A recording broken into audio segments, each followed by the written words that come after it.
Good afternoon, everyone. Thank you for joining us today for the Johns Hopkins School of Education Special Education Virtual Information Session. My name is Sion John. I'm the Assistant Director of Admissions here at the Johns Hopkins School of Education.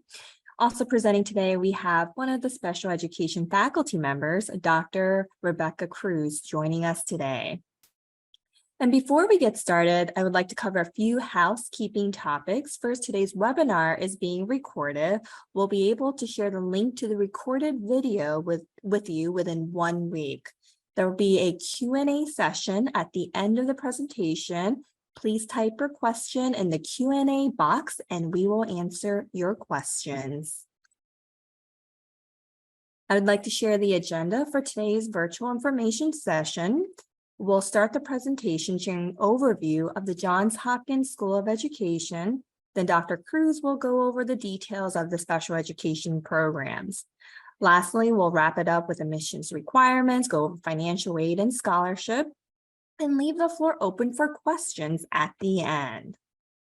And to start, we're one of 9 schools at Johns Hopkins University. We began offering college courses for teachers in 1909, and then we became our own school in 2007.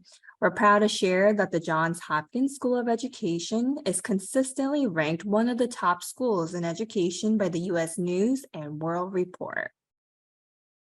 And for school enrollment, we have approximately 1,741 students. We offer 25 graduate programs, and that includes our doctoral, master's, and graduate certificate programs. We have a strong network of over 24,000 SOE alums. And here on this slide, you'll see the special education faculty members, and presenting today, we have Dr. Rebecca Cruz. Dr. Cruz is an assistant professor in the School of Education.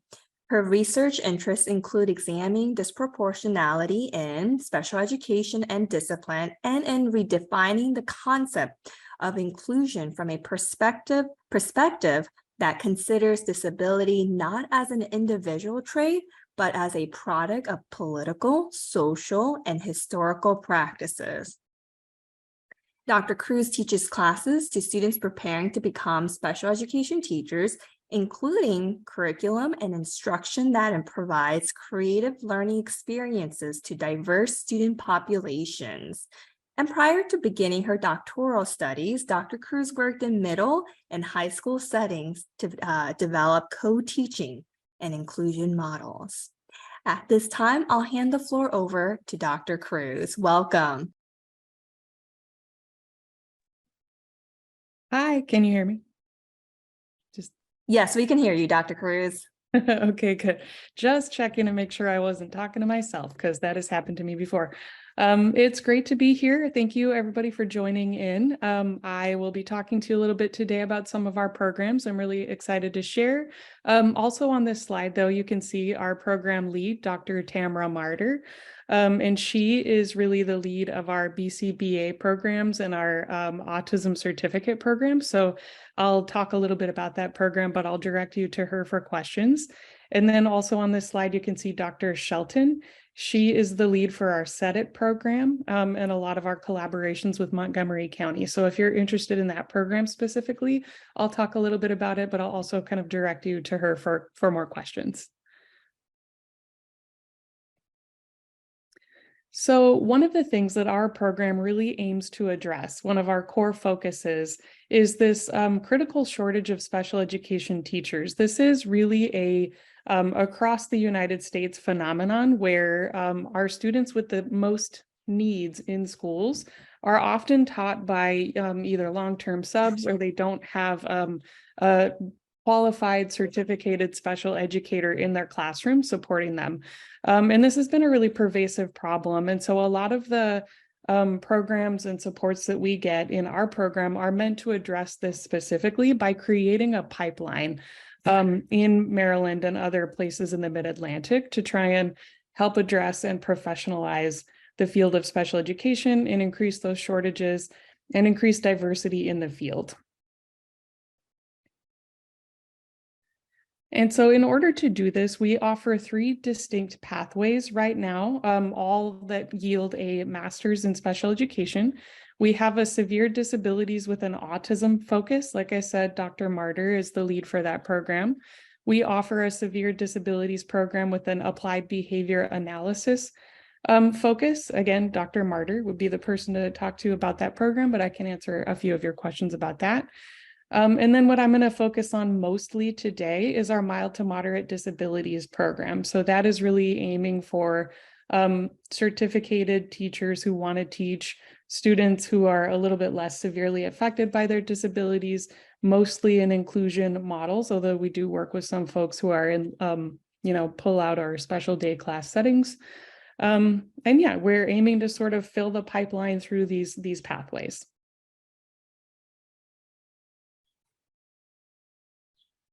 So I'm going to talk a little bit about our course offerings and schedules and how our program is structured.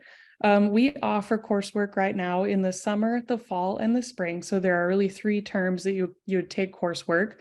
All of our sessions happen in the evenings, and the reason for that is because most of the people in our program are working professionals already. Either we have folks who are paraprofessionals in classrooms or already teaching on an emergency credential. We have some folks who work during the day in a totally different field and want to earn their credential as sort of a second career option. And so all of our courses happen later in the day to accommodate for that schedule. Most of our instruction happens at our centrally located campus at the Applied Physics Lab, and that's in Laurel, Maryland. So we don't actually hold courses at our Baltimore campus, the Homewood campus, right now. The ones that happen face-to-face happen out at Laurel. And the reason for that is because most of our partnerships are with places like Montgomery County and Prince George's. We've got a lot of folks coming in from DC who work at DC public schools or some charters over there. And so it's easier for them to commute to the Laurel campus. So that's where our courses are held. About half of our coursework right now is offered in an online format. Some of our certificate options are you could pick face-to-face or have an all online format, but our mild to moderate disabilities certificate program right now is about half of it. It's about 50-50 online, and the other half you would go into Laurel to do your face-to-face coursework. And the courses really follow a cohort model structure. So you can pick a summer start or a fall start, and you would be going through your scope and sequence with your cohort in 2 years. That's typically what it takes to finish our program. We have had a few folks try to do it in 1 year. It's really not a great option. It's pretty intensive, especially if you're working full time. And then we do have some folks who want to slow it down a little bit and take a little bit longer and spread it out. And so you could complete it in 3 years. Really rarely we've had some folks who've needed to stretch it out up to 5 years, but it's really meant to be a 2-year program, ideally. So some of the milestones that you would complete if you were entered into our program are the Praxis 2 in special education and in reading. Those are for folks who are seeking certification and not necessarily just the master's. We do have a master's only without certification option that I'll talk a little bit more about. Everybody in our program completes a comprehensive exam, and that is a milestone that just sort of ensures that you have the content knowledge to be able to progress in the field. And then you move on to the culmination project, which is more of a sort of an inquiry project. You actually display your teaching skills in real time. And I can talk a little bit more about that if folks have questions.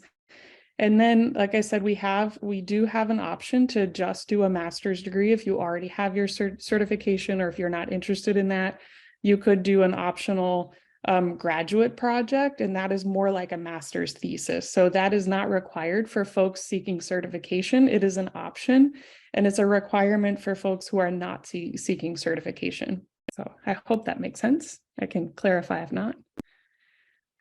So I'll talk a little bit about our Masters of Special Education with an Autism focus. So this is really meant for those who want to gain expertise in specialized instruction to meet the educational needs of students with autism spectrum disorder in a K-12 setting. It's 36 hours of coursework, and that equates to 12 different courses. 6 of those are in person and 6 are online. There's one applied internship where you would be doing practicum in a classroom, and it's meant to be completed in 2 years. So for those who are interested in this program, you would contact Dr. Martyr, and her contact info is right here. And just kind of a sample of the coursework that you would take if you selected that program. So we have legal aspects, survey of autism spectrum disorders that gives you a lot more information about the characteristics of students with those support needs, inclusive practices for autism spectrum disorders, so how you serve students in a general education setting, classroom programming, and collaborative programming, so how you work with a whole wide variety of stakeholders. And the courses with asterisks here are the ones that happen in an online format, and all the rest of them would meet in our Laurel campus. And so we do offer a graduate certificate in autism, and this is for folks who either already are certified and don't need a master's degree, but just want to have something for their employment that's, shows that they're an expert in serving students with autism. We also have some parents who want to use this certificate and access this information.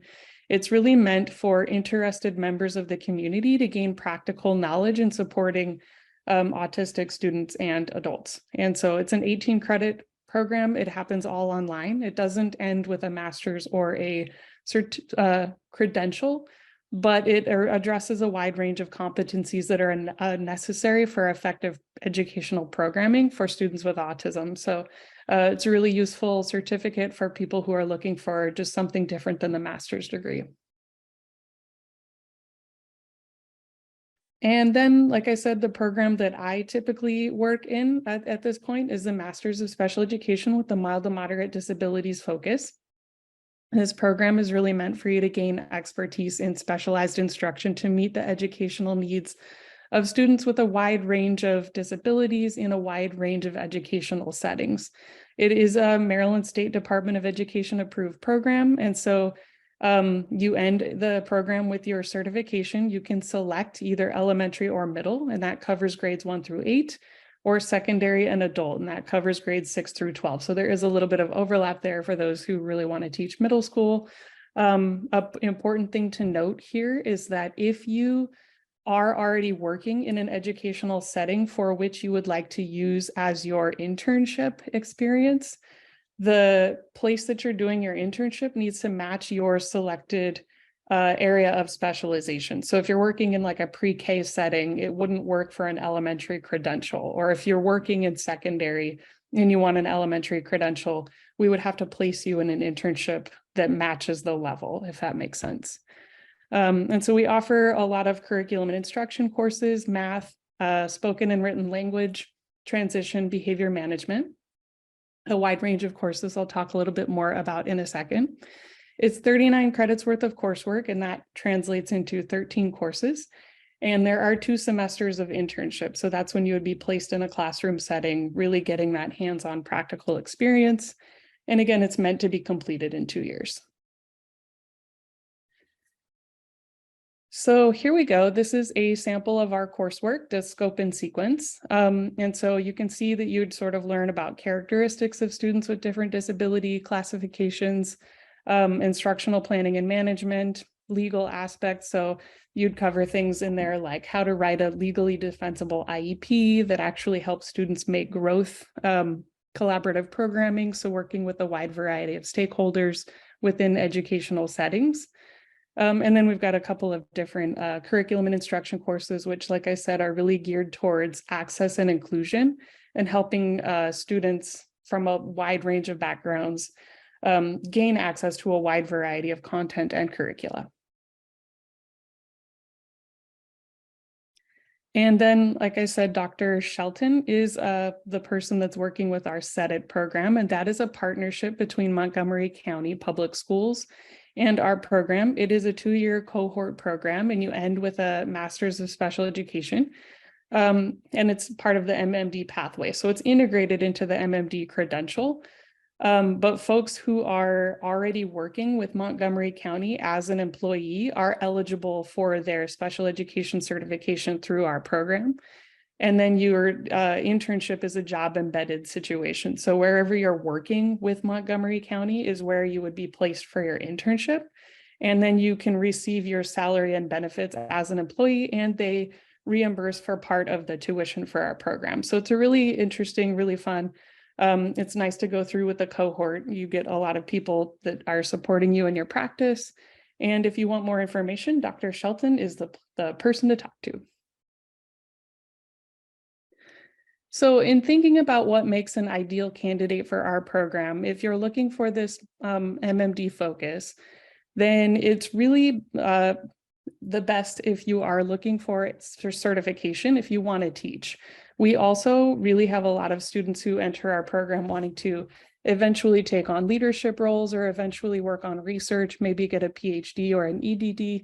And that's great. We actually have a pathway that supports that. But our program is meant for practical hands-on teaching experiences. For those who are looking for an autism focus, the best candidate would be someone who wants to acquire the skills to support students with autism, who are probably already certified in special education. I want to make sure that it's clear that it's an intensive graduate program. So this isn't an alternative certification. It takes a lot of work. And so you have to be able to really commit to the program, work hard, study hard, be open to new experiences, and be engaged with the process.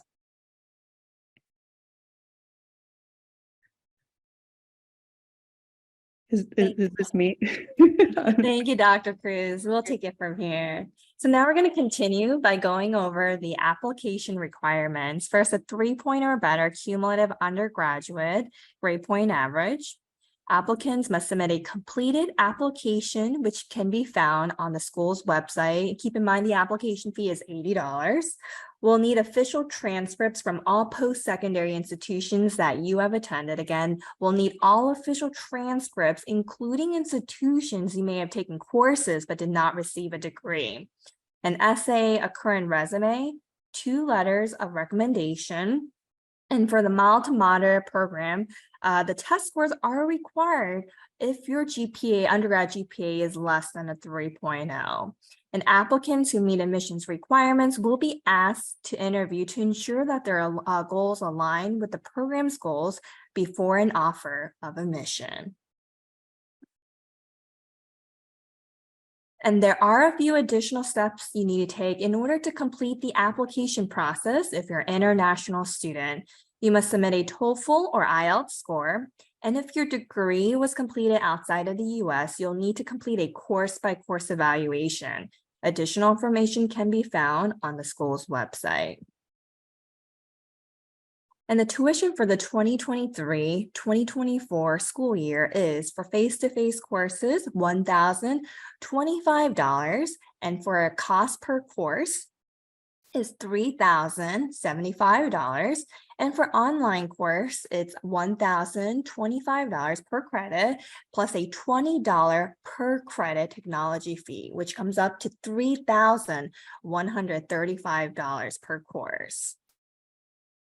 For additional information on tuition and fees, please visit the SOE's website. And if you're interested in applying for financial aid, we strongly encourage you to apply for financial aid when you start your application.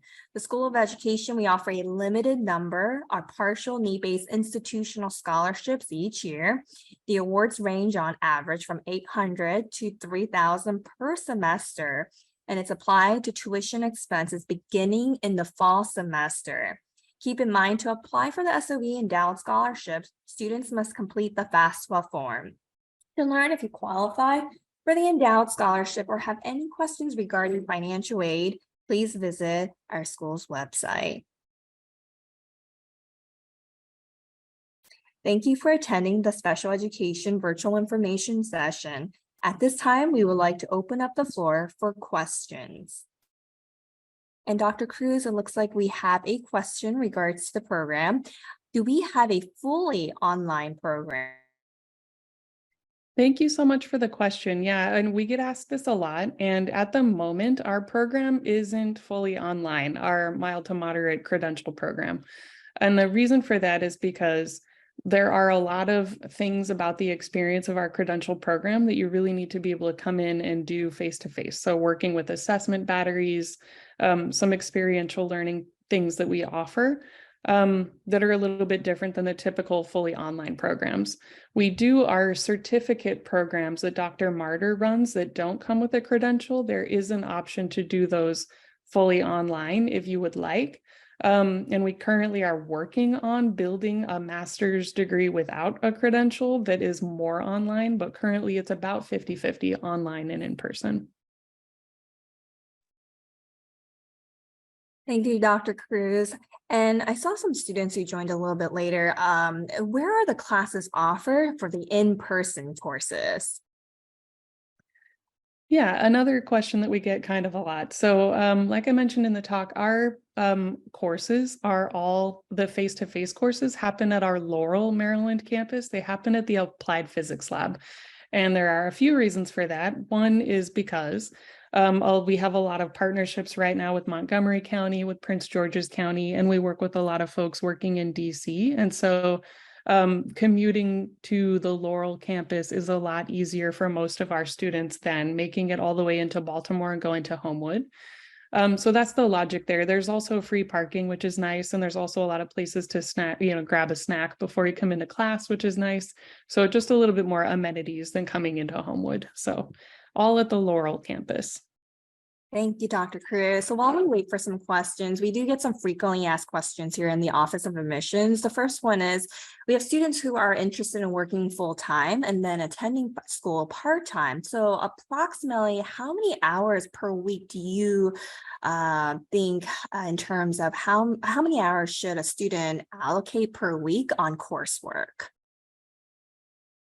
It's a great question. And we do have, like I said, the MMD, if you're not a part of SED, it is kind of a flex program, we call it, which means it's meant to be a little bit more flexible than this like rigorous 2-year scope and sequence, although that is the model that we like to stick to if possible. So if you're one of those folks who's working full time and has a lot going on and you really want to take it a little bit slower, you could potentially take 1 or 2 courses a term. If you take the 2-year scope and sequence, then you're taking 2, sometimes 3 courses at a time. And those happen in the evenings. They're roughly 3.5 hour classes. They only meet once a week. And so, you kind of figure out the amount of time from there. Then I would estimate that there is, another evening or two's worth of sort of homework activities prep that you do for those courses. So it is pretty work intensive, but it's meant to be integrated into your work, especially if your daily work is working with students already. So hopefully there's some synergy there for you, and I'm always happy to field more questions. Your advisors are there to support you in that process. And so we're always there to work with you. If things are getting overwhelming, we can kind of help you make a plan to manage it. So. Thank you, Dr. Cruz. And there was a question I just answered. It was a question in regards to, do you accept transfer credits? And we do. We accept up to 6 transfer credits, but please keep in mind that the program needs to approve the 6 credits. But that is the limit. It is up to 6 credits. And just to add on a little bit to that too, so the 6 transfer credits can count for your master's credential. We also do have a few prerequisite courses that a lot of students don't have when they come into our program. And you can take a couple of those with us at Hopkins if you would like to, but it isn't a requirement. So a lot of folks transfer in those units from like Montgomery County Community College and places like that. Thank you, Dr. Cruz, for sharing that information. So how many internships are scheduled for the mild to moderate program, and where do students do the internships? Yeah, another great question. So if you're in the mild to moderate credential program, then you would do 2 internship semesters. You would do an induction internship and a culminating internship. And the induction internship is the first semester where you're really sort of preparing and practicing the sort of the inquiry project, this video analysis project that you would then submit to EdTPA to get your credential. And then the second semester, the culminating internship, is where you complete that project without your instructor's feedback so that you have that product to go and submit. And if you are not working in a school setting already, or if you're working in a school setting that doesn't match your intended credential grade level, then we have an internship coordinator who could place you at one of our partner schools. And so that's not a problem if you don't have that. If you do, and your setting is approved, which if it's a typical K-12 classroom, there's no reason why it wouldn't be, then we could approve that setting and you could just do your internship in the place where you already work. So that's kind of a nice feature of the program. And the next question we get is, are students qualified for a generic special education certification for the mild to moderate program? Is it at the elementary level or secondary level? Yeah, you can choose. So you can choose to either get your certification in grades first 1 through 8, so elementary level that sort of overlaps with middle, or you could get your certification for grades 6 through 12, so secondary. Either of those options we offer, and the coursework is mostly the same. There are a couple of like maybe 1 or 2 classes that differ between those 2 tracks. The main thing that's important with which one you pick is where you do your internship. So like I said, you can't do your internship in a secondary setting if you're a credential, if you're intending that to be an elementary credential and vice versa. So that's the main feature, is that the work that you do in your daily practice has to match the credential that you choose. All right, so do we have any more questions? We'll give some time for students. If they have any questions for us, please type your question in the Q&A box. All right, Dr. Cruz, to wrap it up, are you accepting applications for the mild to moderate program for the fall semester? We are indeed. I think our summer start is officially passed. Our summer classes start in like a week, but we are accepting applications for our fall semester on a rolling basis. And yeah, if you ever have any other questions that come up or concerns, you can always reach out to any of us in the program, and we're always happy to help. Thank you, Dr. Cruz. So it looks like there are no more questions. Here on the slide, we have some important contact information. Any questions related to your application or the admissions process, please reach out to the Office of Admissions. Our email address is on the slide. In addition, our phone number. Any program-related questions, please reach out to Ms. Julianne Taylor, Senior Academic Program Administrator. And her email address is on this slide. Thank you, Dr. Cruz, for the wonderful presentation. Thank you, everyone, for your interest in the Johns Hopkins School of Education. We look forward to hearing from you. Have a wonderful evening, everyone.